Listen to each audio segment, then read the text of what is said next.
juga cuan troopers yang tetap antusias gitu ya dan optimis gitu mau belajar. Kira-kira ada nggak ya saham-saham yang menarik yang bisa dilihat kuartal 2 atau mungkin dari Ko Alex juga bisa mungkin nanti ada bagaimana strategi kita menyikapi atau mungkin melihat gitu ya potensi-potensi sentimen-sentimen di kuartal kedua, bro, kurang lebih gitu ya. Yes. Oke, jadi ya, jadi kalau misalnya kita lihat dulu mungkin kalau langsung kita masuk ke topiknya begitu ya, kira-kira kan kayaknya kita udah live berapa kali memang sebenarnya kondisi market memang masih terkoreksi, bro ya, dari awal tahun begitu kan. Nah, kalau misalnya ngelihat sekarang nih transaksi kan cukup sepi, bro ya, kayaknya nggak lewat 8T kali ya. Iya, kurang lebih masih sama sih 8T, meskipun ini jamnya udah dipanjangin, aku lihat sih masih sama. Betul. Kemarin jam 4 terakhir ya, udah dipanjangin tetap aja masih sepi. Iya, 2 hari terakhir ini kan harusnya udah jam 4 kan, tapi ya masih nggak nambah lah. Nah, oke. Jadi bagaimana nih kira-kira tanggapannya Bro Alex nih melihat keadaan sekarang nih dari kondisi market kita, mungkin bisa diceritain atau dijelaskan sedikit buat teman-teman cuan troopers yang lagi nonton. Oke. Nah, kalau untuk market sendiri ya teman-teman. Oh ya, sebelumnya perkenalkan, namaku Alex. Mungkin buat para cuan troopers yang belum kenal gitu kan. Nah, jadi saya financial advisor di sini. Kebetulan ibaratnya kalau bidang investasi ya saya mempelajarinya juga lah. Jadi semoga bisa sharing ke teman-teman ya. Nah, jadi untuk ISG sendiri ya kalau saya perhatikan itu memang secara transaksi benar kata lu tadi ibaratnya masih sepi ya kan. Dan bursa udah kasih ibaratnya apa ya balikin ke normal ya. Tapi ya so far sih masih belum terasa ya efeknya. Nah, jadi kalau kita bicara transaksi sih memang masih sepi. Cuma kalau untuk bicara indeks, nah indeks kita ini seperti yang aku pernah bilang di live yang sebelumnya ya. Jadi cukup unik ya untuk mungkin 3 tahun ke belakang inilah. Karena banyak IPO yang jumbo, ya kan. Ibaratnya kalau dulu kan yang mempengaruhi indeks kita kan mungkin bisa dibilang perusahaan yang conventional way ya, dalam artian kayak misalnya HMSP, terus mungkin consumer good kayak Unilever, Indofood dan lain sebagainya, atau perbankan ya terutama gitu. Nah cuma untuk mulai 2 tahun ke belakang ini kan yang mempengaruhi indeks kita udah lumayan banyak nih, ya kan, dengan IPO yang bertambah banyak dan salah satunya kan Goto kayak gitu ya. Nah jadi bisa dibilang indeks kita cukup volatile gitu, kayak ibaratnya kayak giliran gitu. Misalnya hari ini yang manggung komoditi, tapi bankingnya turun, atau mungkin tech-nya juga turun gitu kan, bank digitalnya turun, misalnya kayak gitu. Tapi kalau misalnya manggung, misalnya katakan, oh hari ini waktunya Goto nih manggung gitu kan, tapi yang lain turun gitu. Yang aku lihat sih kayak gitu ya. So far sih masih seperti itu gitu, jadi agak beda ya. Kalau di Amerika kan kayak misalnya ada Nasdaq sama Dow Jones gitu kan. Nah itu juga agak gantian kan kalau misalnya diperhatiin juga gitu kan. Acuannya gitu kan. Agak beda gitu. Nah cuma kalau di kita kan, tapi kalau mereka kan bedanya kalau mereka mungkin udah mayoritas tech gitu kan. Kalau di kita kan kayak masih sektor-sektornya itu masih sama-sama kuat lah. Jadi kayak saling tarik-menarik gitu. Jadi kalau aku lihat ya ISG-nya bisa dibilang sideways atau mungkin cenderung turun kali ya untuk saat ini ya, gitu kan, terkoreksi ya untuk saat ini. Nah so far sih seperti itu kalau kita bicara indeksnya ya, bro. Oke, jadi dari yang aku tangkap berarti memang sebenarnya hanya pergantian aja siapa yang manggung lah ya, kurang lebih kayak gitu ya. Jadi ya betul. Kalau kita bicara yang besar-besarnya ya, cuma kalau kita bicara garis besarnya ya. Yang aku lihat sih perbankan masih oke gitu kan ya, masih ibaratnya naik ya, mayoritas naik, terus big banks ya terutama, terus beberapa saham yang ibaratnya year to date-nya juga bagus tuh juga banyak gitu. Jadi kalau kita bicara indeks, memang seperti itu kondisinya, tapi kalau kita bicara beberapa saham yang misalnya teman-teman ibaratnya nggak terlalu peduli nih sama indeks gitu ya, jadi fokusnya di sahamnya gitu kan. Nah memang ada tuh. Dan sesuai topik kita malam ini ya, kita mencari saham-saham yang menarik gitu kan di kuartal ini gitu kan. Jadi ada gitu yang saham-saham yang memang sudah mengalahkan indeks bahkan kan, kayak gitu. Wah, oke. Wah, ini menarik banget nih ya. Jadi ini bisa dibilang seperti pertanyaan pembukaan untuk kita semakin lebih penasaran nih kira-kira saham-saham menarik apa aja nih yang mau di-share sama Bro Alex nih kira-kira. Oke, mungkin sebelum kita masuk ke bahas tentang saham-saham apa yang menarik, mungkin kan sekarang itu istilahnya suasananya gitulah ya di pasar modal ini kan memang masih agak pesimis lah ya bro ya, bisa dibilang kayak gitu kan. Banyak terdengar kata wait and see, kata sepi, begitu kan. Nah kira-kira ada sentimen apa bro yang sedang berputar atau sentimen yang sedang digaungkan gitu kan oleh banyak media atau mungkin apapun lah gitu yang bisa mengakibatkan banyak pelaku pasar modal itu sedikit takut gitu atau berinvestasi atau mungkin bisa dibilang lagi hold cash gitu kali ya. Mungkin bisa di-share nih sama teman-teman John Troopers buat teman-teman mungkin di sini yang nggak terlalu ngeh gitu kan, kira-kira ada sentimen apa sih yang mengakibatkan kondisi market kita itu seperti sekarang. Oke, jadi kalau kita bicara top down analisis gitu ya, ibaratnya kita mau tahu dulu nih, oh kondisi globalnya seperti apa gitu kan. Jadi sebenarnya kita masih ada apa ya, kayak efek dominonya ya sejak tahun 2020 nih. Kalau aku lihat ya, masih ada efek dominonya. Di mana 2020 itu Covid, terus 2021 itu ibaratnya eranya digital, ya kan? Karena dianggap, oh kalau udah Covid nih nanti kita nggak bisa kemana-mana, jadi digital ini manggung gitu kan. Dianggap kayak masa depan, transformasi yang cepat dan lain sebagainya. Seperti itu tahun 2021 temanya ya. Terus 2022 karena sudah mulai reopening setengah-setengah lah ya, 50% reopening, terus tiba-tiba komoditinya naik gitu kan. Nah terus 2023 ini aku lihat bisa dibilang temanya recovery, ya kan. Reopeningnya udah 100%, even China pun juga udah zero policy ya, zero COVID policy ya kalau nggak salah ya. Nah jadi udah ibaratnya udah nggak setengah-setengah lagi gitu kan, 100% opening. Kita juga ibaratnya udah di public area boleh lepas masker kan, gitu kan. Nah, jadi ibaratnya sudah mulai kita bilang recovery ya, kayak balik zaman dulu lagi, gitu, zaman sebelum COVID gitu, pra-pandemi. Nah, itu kalau kita bicara top down ini seperti itu. Nah, cuma dalam posisi recovery ini, kalau kita bicara global, itu ada beberapa yang apa ya, kayak memberikan dampak lah ya kepada market gitu. Nah, contoh misalnya kalau kita bicara generalnya itu adalah ini memang zaman recovery, tapi bisa dibilang juga kita memasuki zaman apa ya, kayak duit itu nggak gampang gitu, atau not easy money gitu. Lain sama tahun 2021, di mana kita mau masuk instrumen apapun kita bisa cuan, ya kan? Even kayak misalnya koin-koin dan lain sebagainya, terus NFT rame dan lain sebagainya.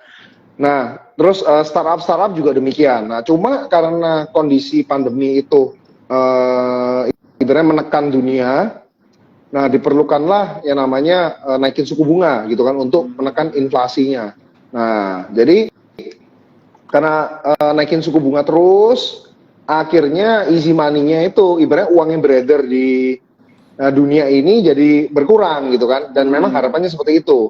So easy money-nya jadi berkurang juga. Ya kita bisa lihat dari startup yang ibaratnya mulai kesulitan untuk burning money, ya kan? Mereka harus dipaksa untuk cetak cash flow-nya lebih baik, terus ya kalau bisa profit gitu kan? Ya kan, yang rugi-rugi itu bakar duit itu harus profit dan makanya ada layoff dan lain sebagainya, kayak gitu. Ya itu balik lagi karena easy money-nya, gitu kan? Terus kemarin juga ada peristiwa SVB ya. Nah jadi itu kan berdampak banget, itu yang paling gede sih dampaknya kalau aku lihat ya waktu itu. Kalau saya lihat tuh waktu itu yang paling besar dampaknya tuh di situ gitu. Nah jadi itu yang lumayan bikin goyang dan beberapa orang jadi wait and see. Jadi sesuatu itu banyak yang nggak pasti sih. Contoh kalau yang akhir-akhir ini malah kalau dilihat ya itu komoditi lagi manggung lagi nih. Mulai dari kebijakan apa namanya dari OPEC ya, oilnya di cut nih supply-nya. Wah itu udah kaget juga kan, ya nggak nyangka gitu. Kalau misalnya teman-teman lihat di apa namanya di gilfnya saya dengan Sukor, kuartal 1, ya saya akui aja saya ada yang salah tuh di situ. Kenapa saya bilang waktu itu kan Joe tanya ke saya, gimana untuk call gitu kan? Saya bilang ya call udah terlalu tinggi, dan benar sih memang call udah terlalu tinggi gitu kan. Waktu itu dan memang benar turun gitu. Cuma saya pikir ya udah akan turun normalize kayak let's say di bawah 200 gitu. Ternyata enggak gitu kan. Malah naik lagi, dan ini supply di-cut lagi nih oil. Itu akan ada implikasi lagi nih. Tapi nanti jangan-jangan jadi lingkaran setan ya. Jadi implikasinya ke inflasi lagi. Waduh, itu gawat sih.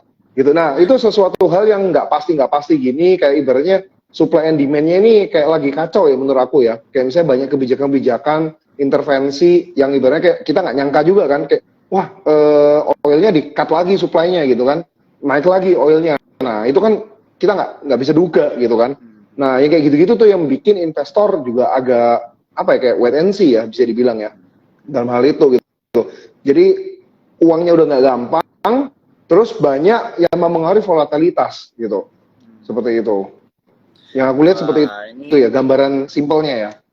Ya. Wah, ini menurut aku nggak simpel ya. Ini cukup istilahnya padat juga gitu ya, dengan cara yang singkat untuk menjelaskan buat teman-teman cuan troopers gitu ya, kira-kira sentimen apa aja yang berputar gitu kan, yang menyebabkan banyak investor itu wait and see lah ya gitu di pasar modal kan. Bener banget bro, jadi memang yang kemarin itu kalau nggak salah minggu lalu aku juga tuh sempat ada IG live sama Olivia Louis gitu kan, dan memang kita membahas tentang SVB juga begitu kan, dan itu kan istilahnya walaupun sudah kelar tanda kutip gitu kan ya, udah di buyback istilahnya kan sama pemerintah, tapi itu kan istilahnya masih tip of the iceberg dengan apa yang akan terjadi setelah itu begitu kan. Mungkin akan ada domino effect, mungkin akan ada rentetan terjadi lagi.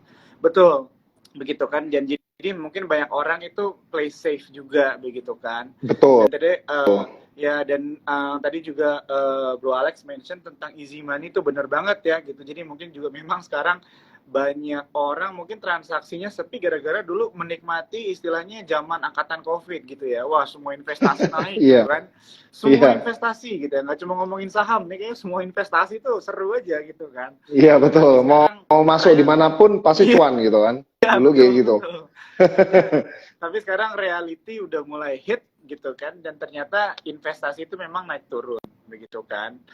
Tapi yang aku sempat obrol juga sama beberapa influencer juga kan, ya inilah siklus dari berinvestasi ya bro ya. Yes, ya. Betul. Ya, jadi Bro Alex pasti udah tahu begitu ya, buat teman-teman mungkin yang baru mulai investasi, mungkin kiranya investasi itu selalu naik gitu kan. Akan selalu naik gitu kan, padahal tidak seperti begitu. Naik turun begitu kan. Tapi kalau tergantung time frame-nya juga kayak tariknya kan. Mungkin untuk time frame yang pendek mungkin dia lagi turun, tapi kalau kita panjangin mungkin masih terhitungnya naik, bisa begitu juga kan ya bro ya. Betul ya. Jadi jadi kalau misalnya kita lihat memang sentimennya cukup banyak ya teman-teman cuan troopers ya. Thank you banget Bro Alex nih udah menjelaskan. Nah kalau misalnya dari semua sentimen yang Bro Alex sudah jelasin tadi ya, atau ceritakan, buat tadi lu bilang banyak investor wait and see gitu ya. Tapi kalau buat lu sendiri nih, lu tuh juga masuk ke sisi wait and see atau malah lebih tertarik ke opportunity gitu loh di saat keadaannya seperti sekarang ini? Oke. Jadi gini, kalau saya pribadi jujur saya nggak terlalu ngeliatin indeksnya gitu. Jadi saya mempelajari di mana setiap tahun itu pasti ada ibaratnya kayak emiten atau sektor yang akan manggung gitu kan. Nah, jadi contoh yang tadi aku bilang kan 2020 bicaranya itu kayak wah digital gitu kan sampai 2021. Terus kebetulan atau either kebetulan atau memang dimanfaatkan gitu ya sama bank digital untuk riding the wave ya kan. Jadi bank-bank digital mulai kayak dan kebetulan sih itu juga ada aturan dari OJK kan untuk nilai modal minimum perbankan kecil kan. So mereka ada namanya corporate action, merger, acquisition dan lain sebagainya. Intinya mereka bertransformasi menjadi digital gitu. Ya itu pas lah kebetulan atau ibaratnya memang momennya pas gitu. Terus berikutnya adalah momen komoditi gitu. Nah kalau tahun ini seperti yang tadi aku dari awal bilang, menurut aku kalau big picture-nya ya itu adalah kita di saat ini tuh bukan easy money gitu. Jadi orang itu akan benar-benar memilih investasinya. Kalau dulu nih kita asal investasi aja ya pasti cuan gitu kan. Mau yang kasarannya nih ya, sorry ya, kayak misalnya kalau sebut kasar nih, kayak misalnya mau di investasi yang kayak asal-asal sampah-sampah pun akan tetap kena wave-nya gitu kan. Tapi kalau sekarang nggak bisa gitu kan. Yang sama-sama akan tenggelam gitu kan. Justru yang bagus-bagus akan naik gitu. Nah, pertanyaannya kalau misalnya kita nih sebagai investor memilih satu investasi mana yang bagus nih ya. Dalam artian ini aku nggak bicara produknya ya, karena kan kita di sini mau bahas saham gitu ya. Nah, berarti kan artinya kita memilih emitennya. Nah, emiten itu ya kita back to basic lagi ya. Emiten itu kan perusahaan. Nah, perusahaan itu tujuannya apa? Cari cuan. Nah, ketika investor kita nih, investor mau invest ke satu perusahaan, fokusnya kita adalah cari cuan di perusahaan tersebut. Nah, cuannya di saham itu dua macam. Antara bagi hasil, which is yang conventional way kan bagi hasil dong. Ibaratnya kita nih mau invest di kedai kopi, ya kita berharap dia ada bagi hasil ke kita, which is dividen. Nah, yang kedua adalah growth-nya. Ya kan, wah ini ekspansi terus, valuasinya naik dan lain sebagainya. Tapi valuasinya balik lagi, kalau tahun 2021 yang di zaman-zaman digital itu mungkin valuasinya dianggap kayak ya ada semacam valuation game ya. Jadi dilihat kayak jumlah download dan lain sebagainya. Ya kan, itu ibaratnya kayak kita lihatnya potensi. Nah, tapi kalau sekarang kalau saya lihat nih ya, itu karena zamannya bukan easy money, lihatnya itu benar-benar yang ada di atas kertasnya itu benar atau enggak gitu loh. Ibaratnya labanya itu ada atau enggak gitu. Labanya. Jadi mereka ini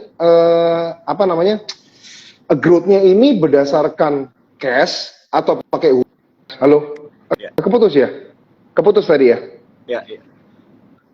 Iya, keputus bro tadi.